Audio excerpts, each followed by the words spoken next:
সবাৰ আগত মঞ্চস্থ কৰাৰ প্ৰণ মেলিছো। আমাৰ মাজত যিমানখিনি সংসাধন আছে তাৰে যথাসম্ভৱ প্ৰদৰ্শন কৰাৰ এয়া এক ক্ষুদ্ৰ প্ৰয়াসে মাথো। ভুল হলে ক্ষমা কৰিব। তেজীমলা এক সাধু নহয়, ই বাস্তৱ জীৱনৰ এক প্ৰতিচ্ছবি। এগৰাকী নাৰী আগত শোষিত হৈছিল আৰু এতিয়াও শোষিত হৈ আহিছে। হয়তো তাৰ ধৰণ বেলেগ। তেজীমলাৰ বিননিত এগৰাকী নাৰীয়ে বিচাৰি পায় নিজৰ গভীৰতম বেদনা আৰু সমাজৰ আঁৰত লুকাই লুকাই চলি অহা অত্যাচাৰখিনি। সেই তেজীমলাৰ কাতৰত বিননিত প্ৰাণ গলিবনে আজিৰ সমাজৰ?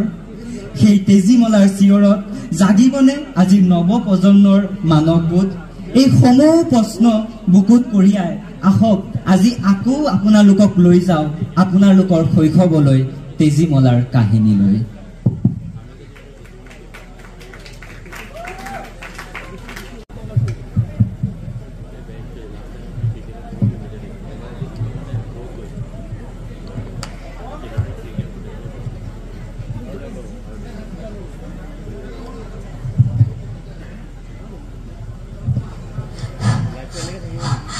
আই ক'ত গলি আই?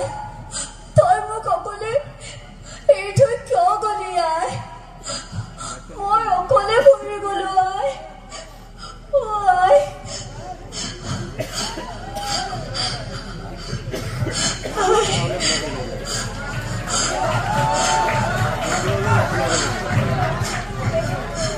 আই তেজী। অ পিতাই, চোৱা কোন আহিছে। তেওঁ কোন পিতাই? তুমি মাৰাক খুব মনত পেলোৱা নহয়?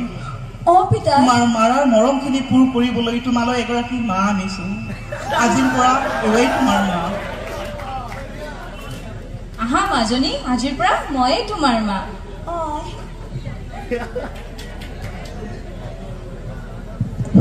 এনেদৰে বহুদিন পাৰ হৈ গ'ল আৰু সদাগৰৰ বনিজলৈ যোৱাৰ সময় হ'ল। এয়া সদাগৰৰ ঘৰৰ দৃশ্য।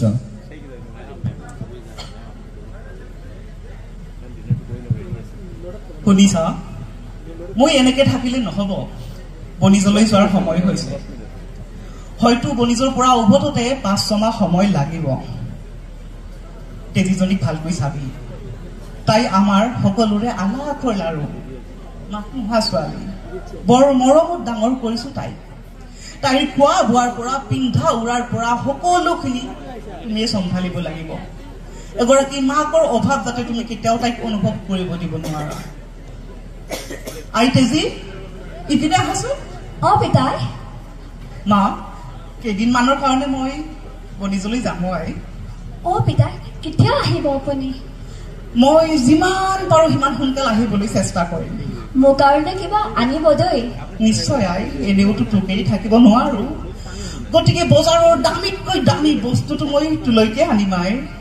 অ পিতাই, মই নোহোৱা কেইদিন মাৰাৰ লগত ভালকে চলিবি দে আই। ঠিক আছে পিতাই। তই মাই যি কয় সেই সকলো কথা শুনিবি দে। ঠিক আছে পিতাই। যাবলৈ হৈছে কি? অ ৰমাকান্ত, যোৱা নাওখন পাৰলৈ আনাগৈ। মই গৈ আছো। তোমাক কৈছো কুশলে ৰাখক। তোমালোক দুয়োজনৰে মংগল হয়। মই আহিছো দিয়া। জানেনে আই, মোৰ যে কিমান মন যায় দেউতাৰ লগত যাবলৈ। পৃথিৱীত যে কিমান জেগা আছে ফুৰিবলৈ। আৰু চাব, সপোন ৰচিব নালাগে, বল ঘৰলৈ।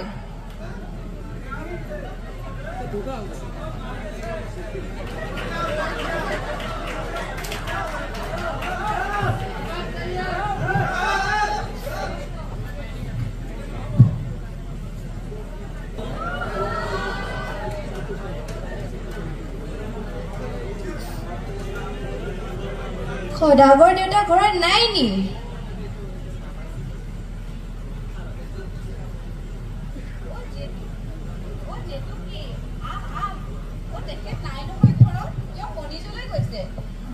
ঘূৰি আহোঁতে 5-6 মাহ মান হ'ব নহয়। তেজীমলা ক'ত আমাৰ? আমাৰ মহাৰাণীৰ উঠিব হোৱাই নাই, একেবাৰে ভৰ দুপৰীয়ালৈকে শুই থাকে।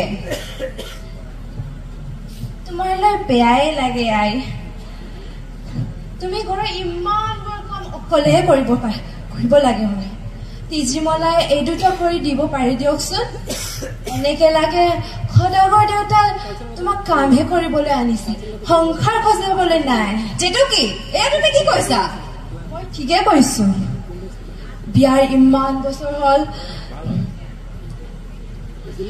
সদাগৰ দেউতাই তোমাৰ মুখলৈ এবাৰ চাইছে নেকি ভালকে ক'ত যাব তেজীমলাই এইখন ঘৰত থকালৈ তোমাৰ এইখন ঘৰত একোৱে গুৰুত্ব নাই মই ভালভাৱে কৈছো তোমাক যাওঁ মই এতিয়া দেখিবি তই কিবা এটা কৰিবই লাগিব অতি শীঘ্ৰে কিবা এটা কৰিব লাগিব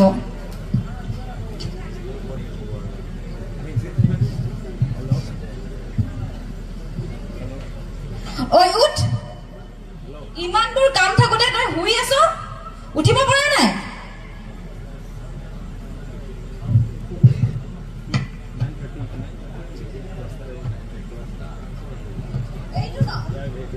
আৰু পটাপট কামবোৰ কৰ তেজি বল জলফাই খাব লাগে যাম নেকি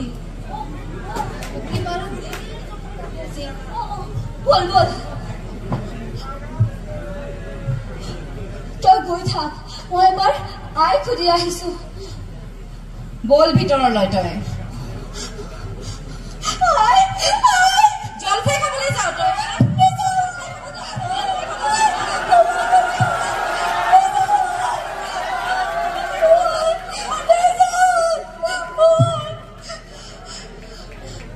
সময় বাগৰিল আৰু সময়ৰ লগে লগে তেজীমলাৰ ওপৰত মাহীমাকৰ অত্যাচাৰো বাঢ়িল তেজীমলা মাকৰ বাবে হৈ পৰিল চকুৰ কুটা আৰু দাঁতৰ খাল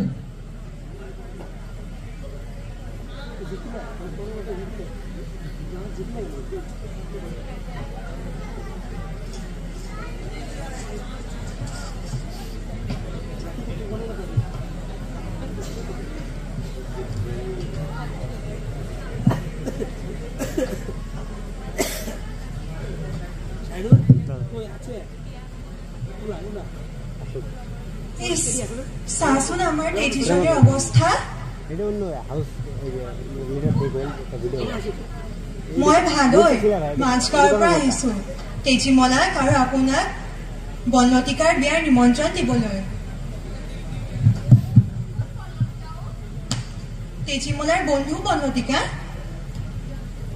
আইও আই তই বিয়ালৈ যাবিনে যাবি বল ভিতৰলৈ আহ তই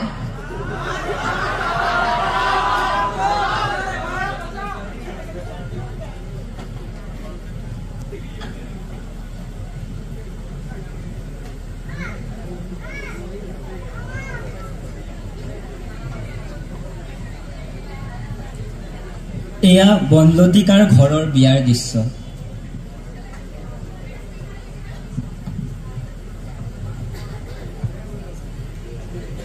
এয়াই সুযোগ কিবা এটা নিশ্চয় কৰিব লাগিব নহলে সদাগৰ আহিলে তাই সকলোবোৰ লগাই দিব নহয় তাইক মই কিদৰে পিটিছিলো কিদৰে সকলো কাম কৰাইছিলো আৰু লগনে ৰাখিছিলো নাই তাই গতি পাৰ লগাবই লাগিব নহলে মোৰ কাৰণে বহুত অসুবিধা হ'ব আই তেজীমলা এইফালে আছোন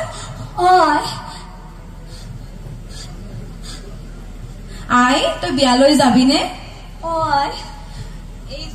এইযোৰ মোৰ মাৰ কাপোৰ তই এইযোৰকে পিন্ধিবি দেই এইযোৰ আগতে মায়ে পিন্ধোতে সকলোৱে লাগি চাইছিলে তই এইযোৰ পিন্ধিবি দেই ঠিক আছে আই তই যাবি নহয় বিয়ালৈ যা ওলাগৈ মই এইটো বান্ধি দিওঁ ঠিক আছে আই মই ওলাইছো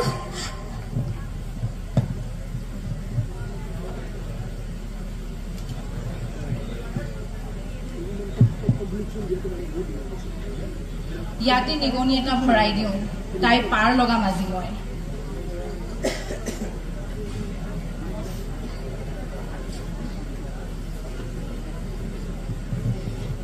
আই তেজীমলা আই এইটো ল তই এইযোৰে পিন্ধিবি দেই ঠিক আছে কিন্তু মনত ৰাখিবি আকৌ এয়া মোৰ আই কাপোৰ হ'ব যা তই ভালকৈ দেই ভালকৈ খাবি বিয়া ঠিক আছে আই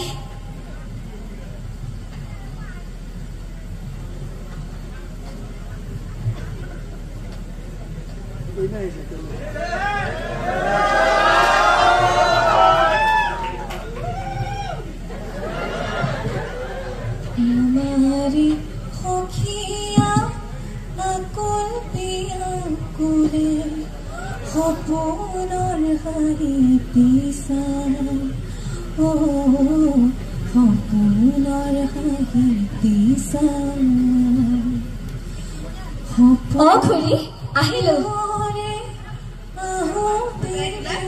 ঠিক আছে খুৰী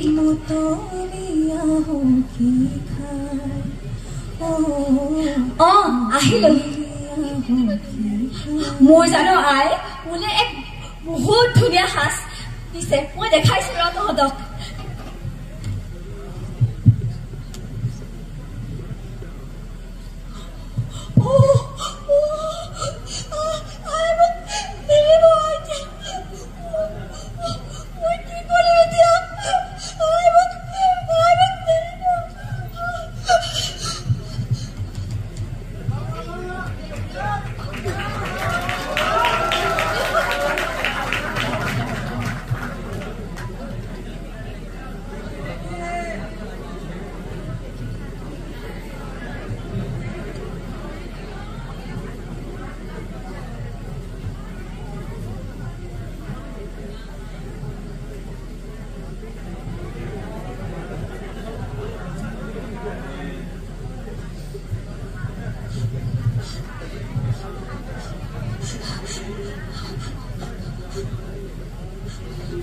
কি হল তোৰ মই একো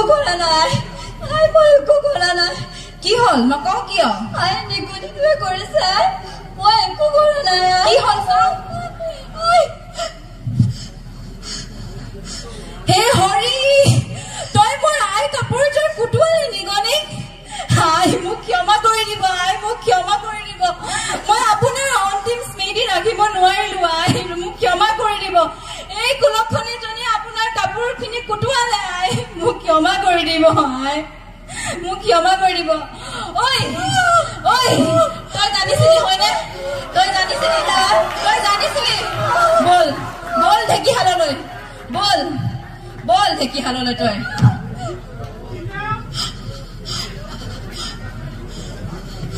এইখিনি ল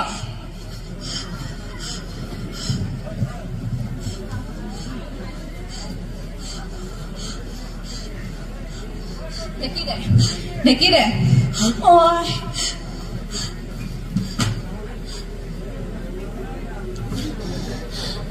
তই জানিছিলি হয় নাই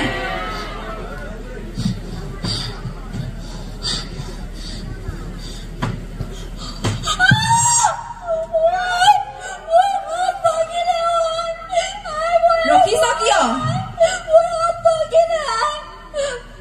এখন হাতে ভাঙিছে ইখন হাতী কৰ তই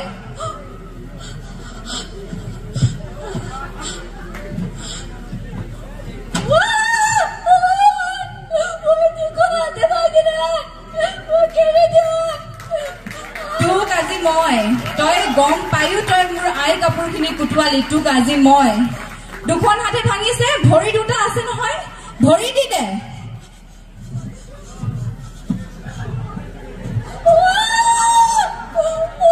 কি হল তই ৰখিছ কিয়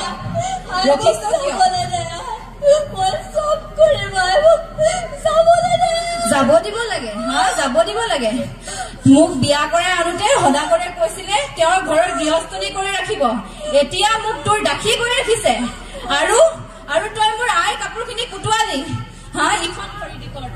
ইখন ভৰি দি কৰ তোক আজি মই তই মৰিবই লাগিব তই আজি ইখন ভৰি দি কৰ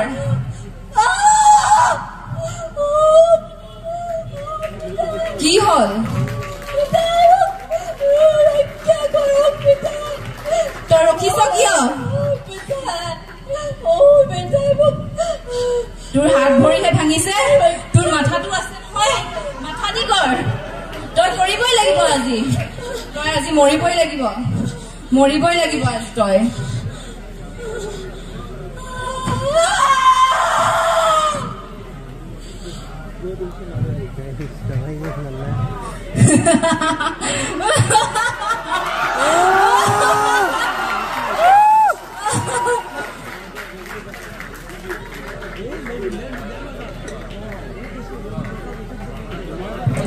তেজীমলাৰ নিষ্প্ৰাণ দেহটি কোনেও গম নোপোৱাকে মাহীমাকে ঢেঁকী খালতে পুতি থলে আৰু তাৰ ওপৰত চিন চাপ নোহোৱাকে ৰুই দিলে এটি লাও পুলি। সময়ৰ লগে লগে লাও পুলিজোপাও ডাঙৰ হল আৰু তাত ফল লাগিব ধৰিলে।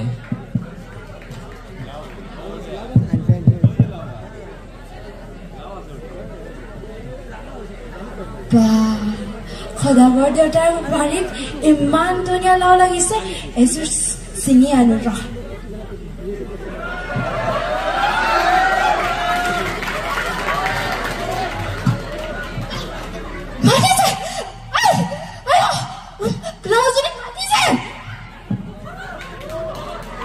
এই তেজীমলাৰ মৰাৰ পিছতো শান্তি নাই। ৰ মই চাই আছো আজি।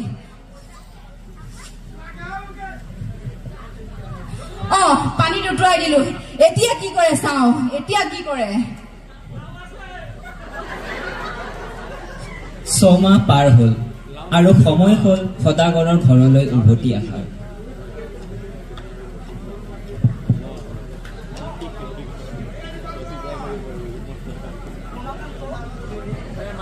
দেউতা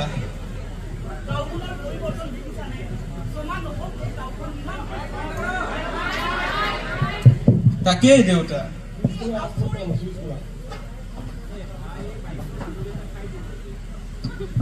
কি আচৰিত দৃশ্য ৰমাকান্ত, নৈত পদুম ফুল, এয়া দৃশ্য গোটেই দেখিছানে ৰমাকান্ত? তাকেই দেউতা আচৰিত দেখোন, ইমান জোপা পদুম ফুল নৈত, তাকো ইমান ধুনীয়া। মই যদি ইয়াৰে জোপা আমাৰ তেজীলৈ লৈ যাওঁ, কমখন ভাল পাবনে তাই? বহুত ভাল পাব তাই। ৰ ইয়াৰে ভালৰে ভাল এজোপা পদুম মই ছিঙি লম মোৰ তেজী লৈ।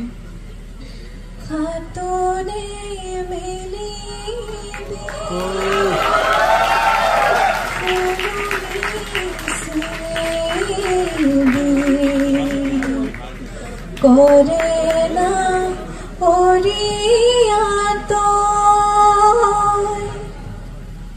পাত কাপোৰৰ লগতে মাহিয়াই খুন্দিলে তেজী মলা দেউতা। এই আমাৰ তেজীৰ মাত নহয়নে?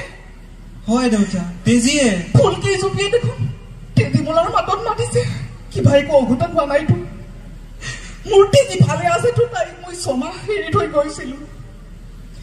নিশ্চয় তাইৰ লগত কিবা অঘটন হৈছে, নহলে ইমান বিদায় কিয় গান গাব তাই? কাৰ পদুম ফুল জুপিয়ে কিয় মাতিব? মই মাক কৈছো বা ভালকৈ জানো তাই কিবা অঘটন ঘটাইছে, তাই ঘটাবই লাগিব। ৰমা দেউতা, মই এটা পৰীক্ষা কৰো। সেই পদুম ফুল, তই যদি সঁচাই মোৰ তেজা হ, তেতিয়াহলে তই চৰাই হৈ উৰি আহি মোৰ এই তামোলৰ চোবাকণ খাবি। আৰু তই যদি কোনোবা হ, এই লাৰুটি খাবি। ৰমা দেউতা, এয়া কি দেখিলো মই? চৰাইটিয়ে মোৰ তামোলৰ চোবাকণ খাইছে। ৰমা দেউতা, এয়া তাৰ মানে কি তেজী? কিবা অৱদান নিশ্চয় হৈছে। ৰমা আমি শীঘ্ৰে ঘৰলৈ যাব লাগে। এই চৰাইজনী কিয়? ৰমা মোৰ তেজীলৈ বৰ চিন্তা হৈছে। শীঘ্ৰেই নাও মেল ৰমা, শীঘ্ৰেই নাও। বলক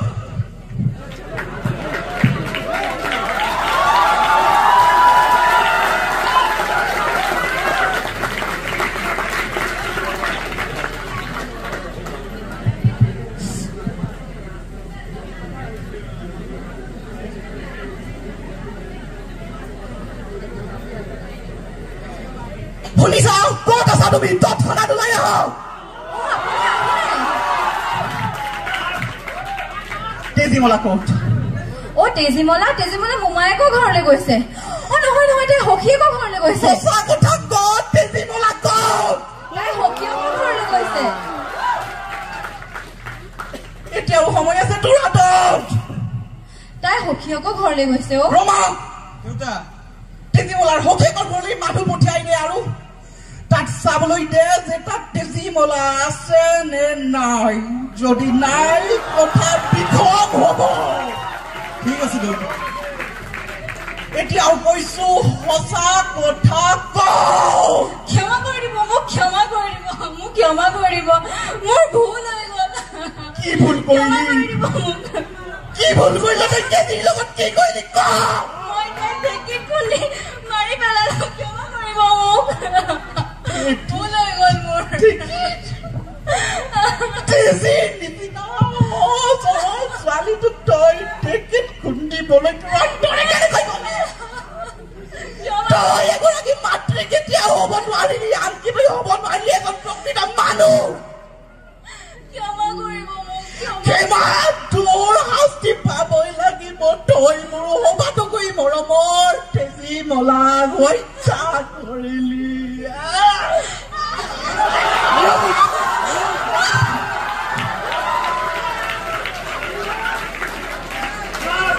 ৰমা সেই চৰাইজনী লৈ আহ ৰমা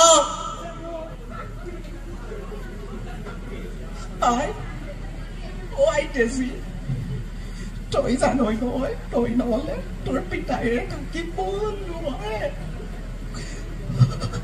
তোৰ যদি মোলৈ অলপ মৰম আছে তেতিয়াহ'লে তই এই গামোচাখন উৰি কিনে আগত তেজীমলা বুলি হৈ আহিবি দে আই যাই তই তেজীমলা হৈ উভতি আহ